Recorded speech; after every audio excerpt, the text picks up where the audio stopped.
अब ये सवाल करना कि जी आजकल ये चल रहा है, अब आप सोचें कितने बेचारे एहसास कमतरी का शिकार हैं, किसके बाद अलामत और खिलाफत के बारे में। यही वजह है कि ना इनको ऐसे लोग मिले कि जो हमें मिले आइमा इसनशर जैसे। अच्छा, इसका तो क्या किया जा सकता है, वो ऐसी कोई दूसरी कॉपी है ही नहीं, आइमा इसनशर जैसा कोई है ही नहीं कि फिर हम तसव्वुर करेंगे जी जैसे हमें मिल गए ऐसे इनको मिल जाएंगे ना, ये एक ही है। अब ये नहीं कह सकते कि हमें ये वाला अल्लाह मिल गया तो उनको वो वाला अल्लाह मिल गया ना, अल्लाह एक है। अशरफुल अंबिया जैसे भी दो नहीं है कि जी हमें ये वाले मिल गए तो उनको वो वाले मिल गए। तो अली जैसे भी कोई दो नहीं है कि हमें ये वाले मिल गए तो हमको वो वाले मिल गए, और हसन जैसे भी दो हैं कि हमें ये वाले मिल गए तो हमको वो वाले मिल गए, और हुसैन जैसे भी दो हों कि जी हमें ये वाले मिल गए हमें उन्हें वो वाले मिल गए। आइमा इस नस्ल जैसा किसी को कोई मिल ही नहीं सकता। लेकिन जब एहसास कमतरी है तो क्या करते हैं, कभी किसी का दामन थामते हैं, कभी किसी का दामन थामते। लेकिन एहसास कमतरी ख़त्म नहीं होता। जो हमारे उलमा और बुजुर्गान इस वक्त के मराज इज़ाम इस वक्त के और पहले के हैं, आप देखें किसी भी सूरत में, और जब से सूरत आ गया तो बाकी सूरत में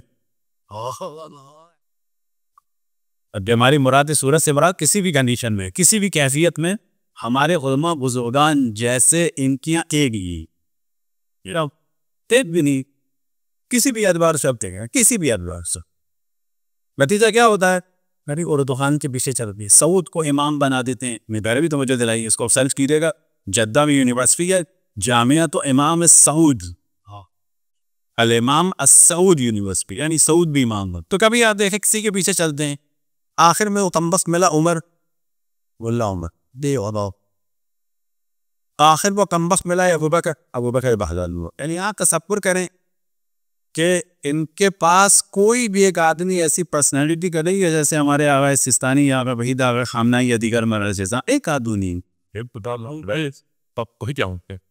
आप ये भी ज़हन में रखें कि जिस तरह से उन्होंने मुल्ला उमर को ये बनाया था, तो तकरीबन 1930 में एक और ड्रामा कर चुके थे अफगानिस्तान में। इसको जाके आप सर्च कीजिएगा, बच्चे हो गए तो नहीं अजीब व गरीब लोग हैं। इन्होंने बनाया था बच्चा सक्का, एक दहशत गर्द रहजन डाकू को मुल्लाओं ने अपना लीडर, या जाके सर्च कीजिएगा आपको अपना सर पकड़ लेंगे। बच्चा सक्का अब अफगानिस्तान का सरबरा रह चुका है, फिर डाकू था, रहजन था।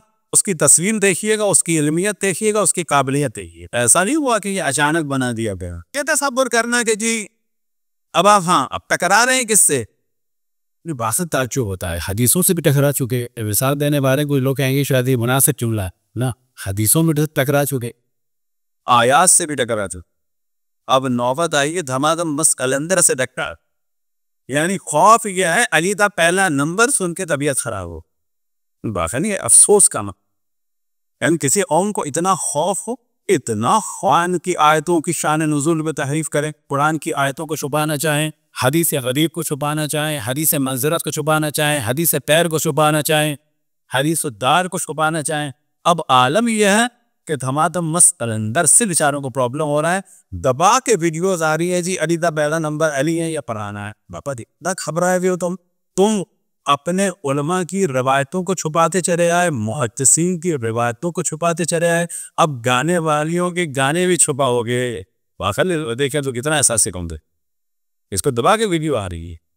बाबा जिस वक्त ये खलीफे अव्वल बिला शक मौला अमीर हुआ है, क्यों कबीर में ऐलान नहीं हुआ, इस वजह से नहीं, यौमुद्दार में ही दावत अशीरा में ही ऐलान हो गया था इन्ना हाज़ा अखी व वसी व खलीफत। बस ये जो सवाल किया जाता है बाज दफ़ा, बाज हमारे सुन्नत बच्चे भी करते हैं, अपने भी करते हैं कि बेहतर में था कि रसूल अल्लाह एक बड़े मजमे में बता देते कि मेरे बाद खलीफा कौन है।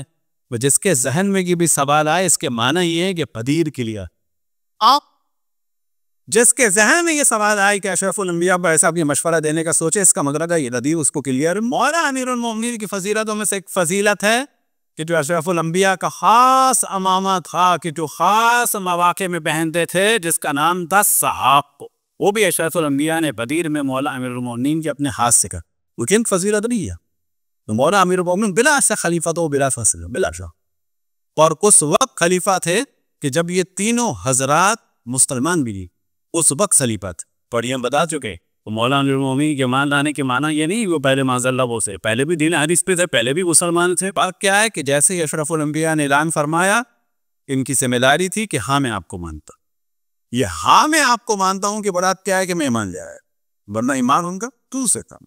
यानी ऐलानन इसको इकरार करना था कि आपको मैं नबी मानता हूं। मौला अमीरुल मोमिनीन की जो की फजीलतें कि जिसके बारे में इब्न हरीद मुअतज़िली ने जुमला कहा कि क्या फ़ज़ाइल बयान करूं कि जो उलमा अहले सुन्नत में से एक थे, क्या फ़ज़ाइल बयान करूं उस शख्स के कि जिसके फ़ज़ाइल को दुश्मनों ने छुपाया बुग़्ज़ व हसद में और दोस्तों ने छुपाया। इसके बावजूद भी सबसे ज़्यादा फ़ज़ाइल बक़ौल अहमद इब्न हम्बल के कि जितने फ़ज़ाइल अली इब्न अबी तालिब के हैं इतने किसी के भी नहीं आए। लेकिन उन्होंने भी इसके हरार के बाद हदीस मंजिलत और हदीस गदीर के बारे में अपनी औलाद को भी हुक्म दिया कि वजह क्या है कि जब ये बयान होगा तो खुद ब खुद मौला अमीरुल मोमिनीन की इमामत पर ये जो बॉक्स था मौला अमीरुल मोमिनीन से नजर आया जनाब सैयदा की मजलूमियत में, इमाम हसन की मजलूमियत में भी, इमाम हुसैन पर भी जुल्म ढाया गया और हत्ता करबला में छोटे छोटे बच्चों को कत्ल कर दिया गया।